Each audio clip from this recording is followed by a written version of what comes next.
y'all doing today? Good. How are you? Look, I just want to thank y'all for just being the reminder that I need to do my stretches. Okay. But I'm gonna get stretching in, okay? I learned that stretching is very valuable and very important after this season. Yes, Definitely. it is. One of the things that I really loved about this season is I really love that you all banded together to really fight for better pay. And I really wanted you to talk about how hard it was to do that, because you're fighting for a dream, but also too, you're demanding what you're worth. And sometimes that can cost you your dream.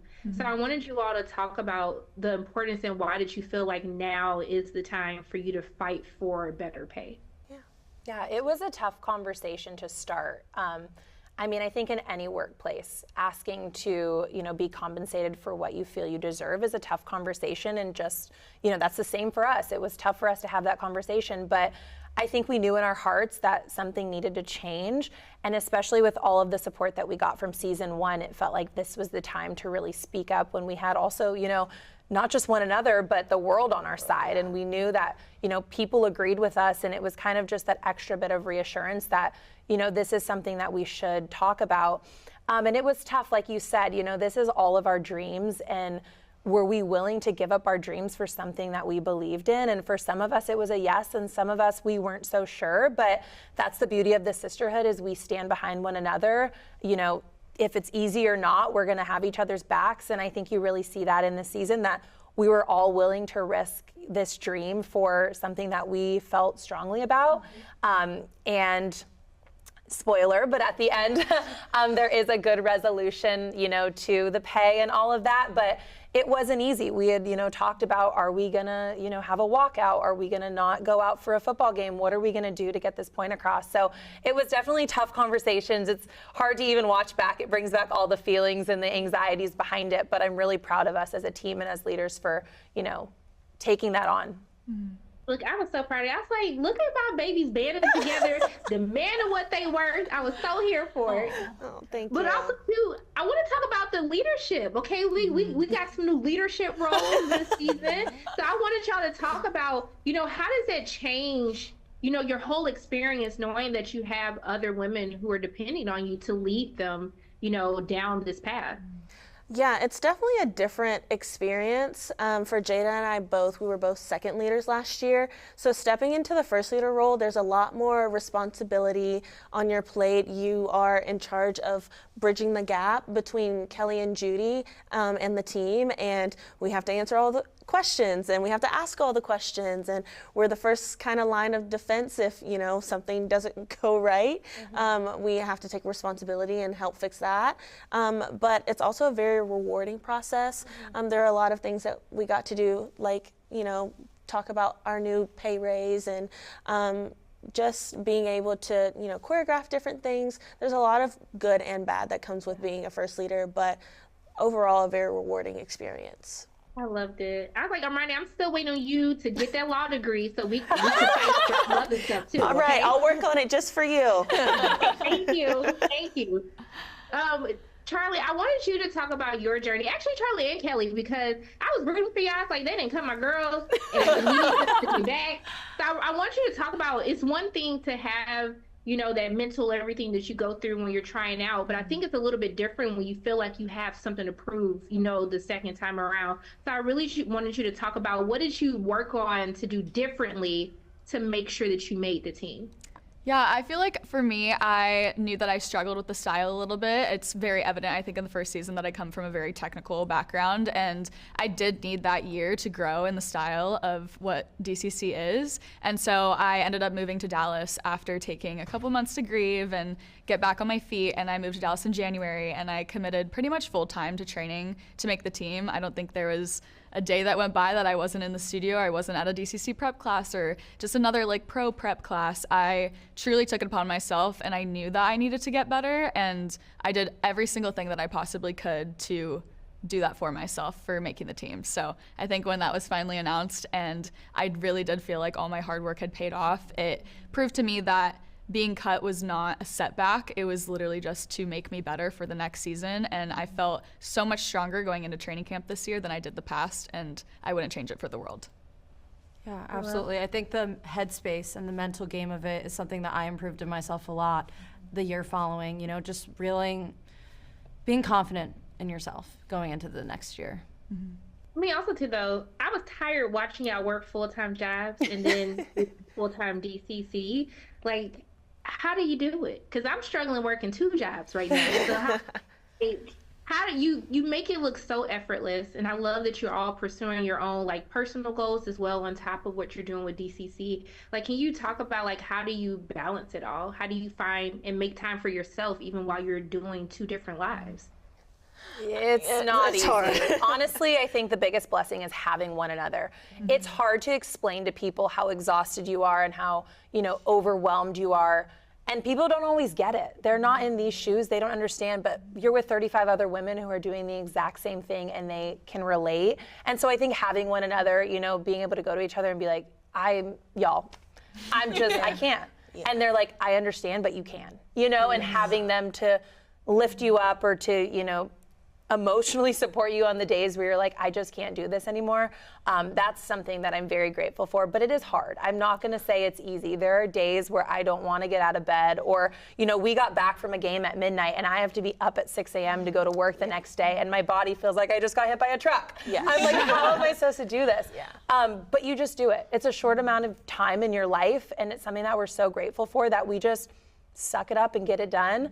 But I'm hoping that, you know, again, with this pay raise, girls will have it a little bit easier where financially they won't have to worry about, you know, the full-time part. And maybe it can be, you know, something a little more part-time where they're still growing in their personal careers without having to put them, you know, on complete hold or stretch themselves too thin because they can't make ends meet. Yeah. Look, I just want to thank all of you. Thank you really so much for just showcasing on TV that women can have it all, that they can do anything that they want to do and they can continue to fight to make sure they get what they deserve. I really don't think you understand how important it is to just really have these representations on screen. So I just want to thank you all for being like amazing human beings. And I'm just thank you so much for even taking time out of your day to speak with you. And I'm just sending you nothing but love and light and more than high kicks, okay? Yes, Thank you so much. Me too. Thank you. Bye. How are both of you doing today? Hi, great. You used to have a cheerleader named Sharonda. We did. Look, I'm sending in my audition tape next year. I gotta learn how to do my kicks though, because the kicks was getting the girls confusing, okay? Yeah, Bring it on and start stretching now. But I mean, it's so interesting because it kind of brought me back to my cheerleading days, and it made me think about how much work and effort that you have to put into this, and you're really getting some of the best all over the country. What would you say is the biggest thing that you think some of these women who are auditioning like don't think of that can really make a difference in the audition process? Well, obviously dance technique and you mentioned kicks are kind of just part of our language, but when someone's real authentic and they have great showmanship, that goes a long way for me as a judge. I love showmanship and personality. I think it's so interesting in this season. You know, it was such great reception from season 1, and one of the biggest topics was talking about, you know, better pay. And I think it's always so interesting because you've been through this in different iterations, you know, of, you know, when you had to pay for your own pantyhose and outfits and makeup. But I think it's interesting because we come from a generation now where it's like, I want change now. Like, we demand respect right now, but this has been a gradual thing that you all have been fighting for. So I want to know, like, have there conversations that have been had about like increasing pay or something that, you know, everyone can do to try to meet in the middle right now? We try to make improvements to the program every year. And you mentioned something as what might sound simple like pantyhose, but I remember having to buy sheer energy pantyhose at the gas station on my daddy's credit card because you get a run every quarter. And panicking when you didn't have the money for it. It does cost money, as you know, to take care of hair and the cosmetic part and the sheer hosiery. But now we supply all of that, and we've made great strides in that. The girls have gym memberships, tanning memberships, free hair care, cut, color, wigs, whatever their needs are. The sheer hosiery are provided, all the wardrobes provided. So we've done everything within our power to give them the resources so that pressure is off. And then this year you'll see there have been conversations and a resolution where everybody's happy with the results of some discussions on compensation. So we're very happy for that. I feel like, there was, everyone had their opinions after the first season. And I really loved how the both of you really tried to take what people had to say, like the constructive criticism, and really like revamp or just tweak a little bit, even how, you speak to the girls or judge the girls. I think it's so cool that you balance so well being honest, but also too doing it in a caring way. Can you talk a little bit more about that? Because it's a really tough craft for people to be able to master. It's the hardest part of our job. I wish we could tell the girls, the ones that made the team, and then have somebody else tell the ones that don't. It's a tense and high stakes situation. And my long story short is, once my son didn't make a basketball team, and as his mother, I was with him and I saw this big tear coming down his eye, and I knew he hadn't made the team. And when I asked him what the coach said, he said the coach didn't tell him anything. So he was just this little kid that had no idea why he didn't make the basketball team. And so I took that mom moment and said, I'll never release somebody from training camp without giving my best and honest feedback so that they can come back and be successful on our team, or perhaps redirect toward a different team, a different style of dance, maybe even a different art form. So that's a lesson I learned from my son and his coach that I've applied modern day. And a lot of times the girls, they focus on everything that we're giving them constructive criticism on.